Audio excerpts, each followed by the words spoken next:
আসসালামু আলাইকুম সবাইকে। এক চিমটে দুর্ভাগ্য আর এক মুঠো বাজে আম্পায়ারিং, যার ফলাফল বাংলাদেশ আজকে বিশ্বকাপের খেলায় দক্ষিণ আফ্রিকার বিপক্ষে মাত্র 4 রানে পরাজিত। এই 4 রানটা আসলে মাহমুদুল্লাহর ওই যে লেগ বাই হয়ে গেল, ওই 4 রানটা যদি আম্পায়ার দিয়ে দিতেন তাহলে কিন্তু আর এই দুঃখের কথাটা শুনতে হতো না, বলতে হতো না, আমাদেরকে এই দুঃখটা পেতে হতো না।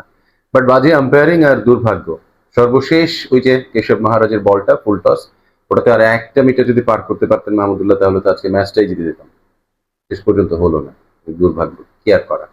আসলে মন খারাপ করার যথেষ্ট কারণ আছে আজকের এই ম্যাচে। হেরে যাওয়ার কারণে তো মন খারাপ হতেই পারে, আর সেই সাথে এই দুর্ভাগ্য এবং বাজে আম্পায়ারিং এর কারণে যখন একটা দল হেরে যায় আর সেই দলটা যদি বাংলাদেশ হয়, আমাদের টাইগারদের দল হয়, তখন মন খারাপ হতে বাধ্য।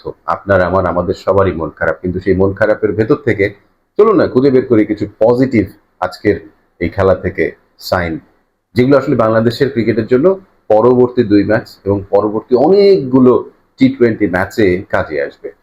আজকের বোলিং এর কথা দিয়ে শুরু করবি। আমি জানি আমি জানি যে আপনি নিশ্চয়ই আপনার মুখে একটা হাসি ছড়িয়েছে। বাংলাদেশ আজকে যা বোলিং করেছে, মার্ভেলাস, মার্ভেলাস, দুর্দান্ত বোলিং করেছে। কাজী আশরাফ হোসেন লিপু, চিফ সিলেক্টর, তিনি বলেছিলেন যে সাইফুদ্দিনের থেকে বেটার বোলার, আসলে কিছুটা হলেও বেটার বোলার তানজিম সাকিব, এবং তিনি সেটা আজকের ম্যাচে প্রমাণ করেছেন। একটু পিচের সহায়তা পেলে যে তিনি কি করতে পারেন সেটা আজকে তিনি দেখিয়ে দিয়েছেন। তানজিম সাকিব আজকে তিনটে উইকেট নিয়েছেন পাওয়ার প্লের ভিতরে, এবং সেই 3টে উইকেটের সাথে তাসকিনের একটা উইকেট মিলে 23-24 রানের ভিতরে 4 উইকেট নাই দক্ষিণ আফ্রিকায়। দেখার মতো একটা স্কোর কার্ড, এবং যেভাবে তারা আউট হয়েছেন, কুইন্টন ডিককের উইকেটটা যেভাবে নিয়েছেন সাকিব, এবং সেই সাথে এইডেন মার্ক্রামকে যেভাবে বোল্ড করেছেন তাসকিন, অসাধারণ, দেখার মতো আসলে বোলিং ছিল। এবং তারপরে রিশাদ হোসেন যেভাবে বল করেছেন, একটু দুর্ভাগ্য ছিল রিশাদ হোসেনের আজকে, রান বেশি দিয়েছেন, 32 রান দিয়েছেন, বাট লেগ স্পিনাররা সবসময় একটু খরচে হবেন, কিন্তু আপনাকে বড় উইকেটটা, ডেভিড মিলারের মতো উইকেটটা ওই লেগ স্পিনাররাই এনে দেবেন। আর এই 3 জনের থেকেও আসলে ভালো বল যিনি করেছেন তিনি আমাদের phase, the cutter master Mustafiz. Chennai থেকে ফেরার পরে আসলে অন্যরকম ফিজ হয়ে গেছে। চিন্তা করেন, দক্ষিণ আফ্রিকার মতো এমন বিস্ফোরক একটা ব্যাটিং লাইন আপের বিপক্ষে মুস্তাফিজ লাস্ট ওভারে 4 রান দিয়েছেন। ওই 4 রানও হতে পারতো, নাও হতে পারতো, একটা মেডেন ওভার হয়ে যেতে পারতো। মানে অসাধারণ বোলিং ডিসপ্লে। 4 ওভারে মুস্তাফিজ কোনো উইকেট পাননি, কিন্তু তিনি রান খরচ করেছেন মাত্র কত, আহ 18টি। 18টি রান খরচায় তিনি কোনো উইকেট পাননি। 4 ওভার থেকে তিনি 18 রান দিয়ে একেবারে আষ্টে পৃষ্ঠে বেঁধে রেখেছিলেন দক্ষিণ আফ্রিকার ব্যাটসম্যানদের, এবং এটাই তো দরকার ছিল আজকে, তাই না? সেই সাথে মাহমুদুল্লাহ বোলিং এর কথাটাও না বললে নয়, ভীষণ বুদ্ধিদীপ্ত বোলিং করেছেন তিনি আজকে। মাহমুদুল্লাহর বোলিং অনেকদিন পরে মনে হলো আজকে পিচ যা রিকোয়ার করে সেভাবেই মাহমুদুল্লাহ বল করেছেন।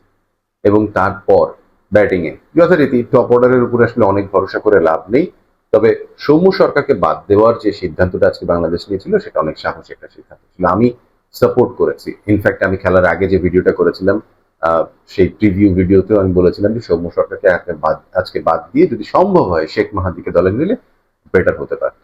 শেখ মাহাদির জায়গায় আসলে জাকের আলী অনেক খেলেছেন।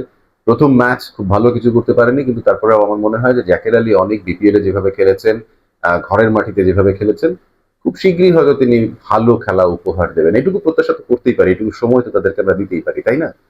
এবং নান আদার দেন তাওহিদ হৃদয় অ্যান্ড মাহমুদুল্লাহ রিয়াদ, এদের কথা না বললেই নয়। হারা ম্যাচ কিভাবে জিততে হয়, হারা ম্যাচ কিভাবে আসলে হারা ম্যাচে জয়ের আশাটা টিকিয়ে রাখতে হয়, এই দুজনের কাছ থেকে আসলে শিখতে পারে। অ্যাটাকিং ব্যাটিং, যে কোনো মুহূর্তে আন্ডার প্রেশার তাওহিদ হৃদয় যেভাবে ব্যাট করেন, আসলে কমেন্টেটররা বলছিলেন ওয়াকার ইউনুস থেকে শুরু করে বাদ বাকি যারা ছিলেন, ডেফিনেটলি এই ইচ এন্ড এভরি ওয়ান তাওহিদ হৃদয়ের ভীষণ প্রশংসা করেছেন। গতকালকেই একটা কথা দেখছিলাম যে প্রচন্ড ভাবে সোশ্যাল মিডিয়ায় ঘুরে বেড়াচ্ছে যে তাওহিদ হৃদয়ের অনেক কথা শুনেছি, কিন্তু তাকে আজকে খেলতে দেখে আসলেই মনে হচ্ছে যে সে এক্সেপশনাল একটা ট্যালেন্ট, এবং তাহিদ হৃদয় আসলে এক্সেপশনাল একটা ট্যালেন্ট, অসাধারণ। আজকেও ম্যাচটা প্রায় বেরই করে ফেলেছিলেন।